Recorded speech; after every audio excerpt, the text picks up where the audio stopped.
We're here on a lovely day on the River Seine, where we've just launched our new Discovery Sport, which is the first compact Discovery, of course.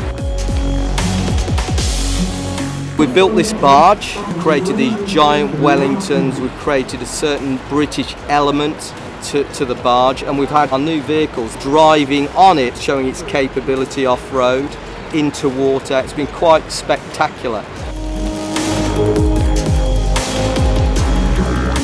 The thing that really sets this vehicle apart from all the rest is its package efficiency. At such a small vehicle, only 4.6 metres long, yet still having 5+2 seating, it's the most compact premium SUV in its class. One of the key ways of being able to achieve these attributes is being able to concentrate on weight efficiency, on aerodynamic efficiency, and also on powertrain efficiency. The combination of all of that delivers a 14% fuel economy benefit. It is my absolute pleasure to be here today to help launch the new Discovery Sport. It's absolutely gorgeous. Thank you for having me. Well, I sat inside the new Discovery Sport for about half an hour before we drove up onto the barge, and it was very comfortable, very easy to use. I think it's a great car, yeah. We already have a great reaction from the press. We've got over 1,000 orders already before anyone has actually seen the car. It will actually go on sale in Q1 of next year. It will begin with a progressive rollout around the world. All our vehicles are about design excellence and engineering integrity. You look at the new Discovery Sport, you'll see things like the waistline is stepped from the base of screen, so it gives it a very dramatic look. There are specific design cues to differentiate and talk to the different values of this vehicle. When you're in the car, whether it's on-road or off-road, it's just fantastic. It's just a really great place to be, and I love the way it drives. Today we are on the River Seine, and we have just launched the new Discovery Sport for Land Rover, and it's boiling hot. It's the end of Paris Fashion Week today, so I'm happy that that's over. It's been a busy week. I walked for a couple of my favourite designers this week in their shows, Balmain and Givenchy. There was a lot of events and people to meet and meetings to take, so it's a busy week of networking and just meeting people and getting your face out.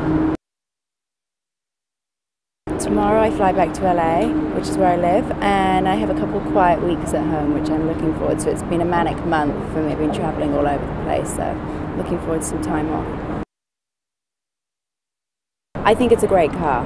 I really enjoyed spending my short 30 minutes in there. The draw to being associated with Land Rover is the fact that it's so iconically British. So I always like to be attached to British brands and to help support them if I can. And you know, I grew up getting in Land Rovers in the countryside, so yeah. I did. I grew up in Devon, and I would describe myself as a country girl living in the city. But actually, I kind of always feel like LA is quite similar to the countryside. It has that slow pace. But yeah, country girl, yeah, for sure. Well, I learned to drive in LA, so that's the first place I learned to drive, and that's kind of all I know. I mean, I actually really love to drive, so, and you spend a lot of time in your car in LA because there's, you have to drive everywhere. There's no public transport really, and yeah, there's a lot of traffic. So it's important to be in a comfortable car for me, for sure, definitely. I'm so lucky. I get to come back to the UK about once a month for some work, and I always mix in a bit of pleasure. I go home to Devon, I'll see my family, I'll catch up with my brother and sister in London. So yes, I feel very connected to England still, even though I live so far away. Adventure means to me, I would describe it as spontaneity,